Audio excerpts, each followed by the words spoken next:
What is Yu-Gi-Oh? As you can see, it's a two-player card game where players fight each other using Yu-Gi-Oh cards. And the goal is to reduce the opponent's life points to 0. So what is a Yu-Gi-Oh card? Yu-Gi-Oh cards are essentially the weapons that you use to play the game.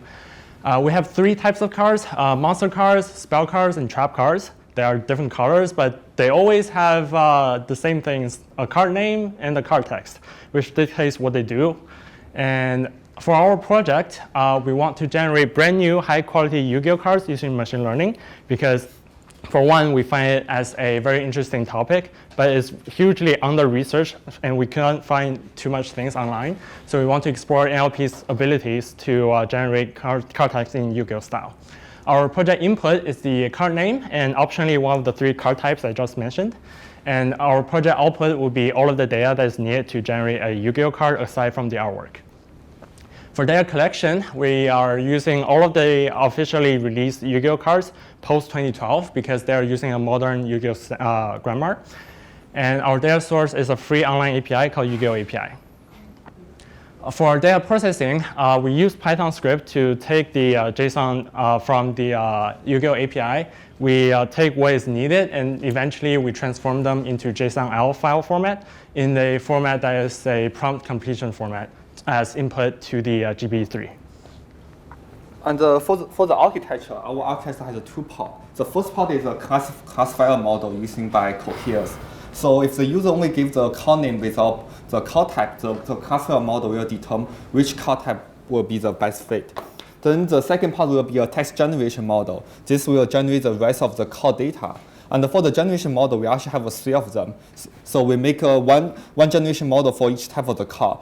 So there will be 3 GTP3 queries in totals. We found out that having 3 separate models performs better than just having 1 model.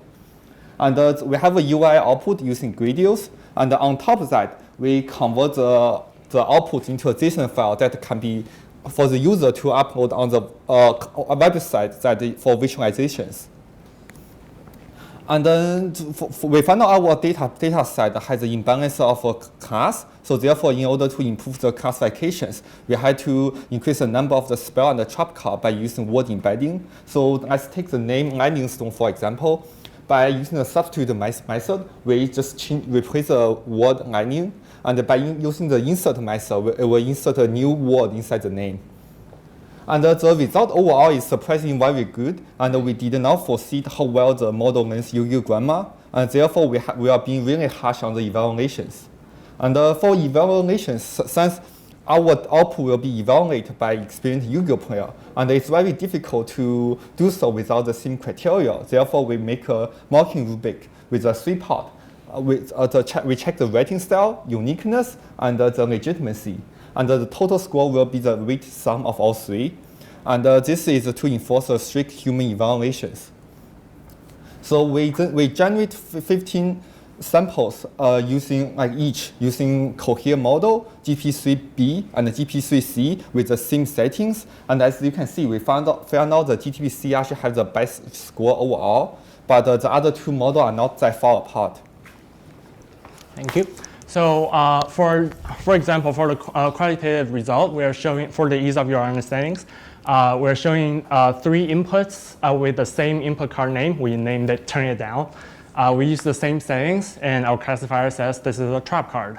And I'm going to give our opinions to how well it's generated. For the first example, the first effect is rather unique because there aren't many effects in the game that's written this way. But the second part has really bad grammar.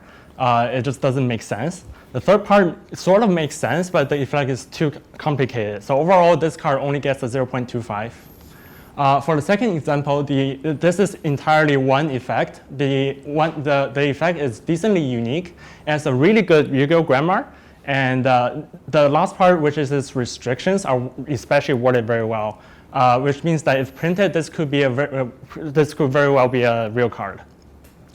For the third example, it's randomly referring to some card names that is unrelated to our input, but otherwise there's no problem. So this one gets a 0.75. And for the discussion, we found out that the interesting and the unique card most likely will have a grammar mistake. And well, the Boeing car will has basically no errors. This is because those cars is basically just copy the existing car and make some little change, or just combine two and more car tests into single one. And what we learn a lot in the data processing part. Firstly, is never use Python special character such as the backslash as the ending token. And secondly, is always to check the JSON file before passing to GP3. And then lastly, we find out that our data set is a little too big that can be reduced a bit. And that's all. Thank you so much.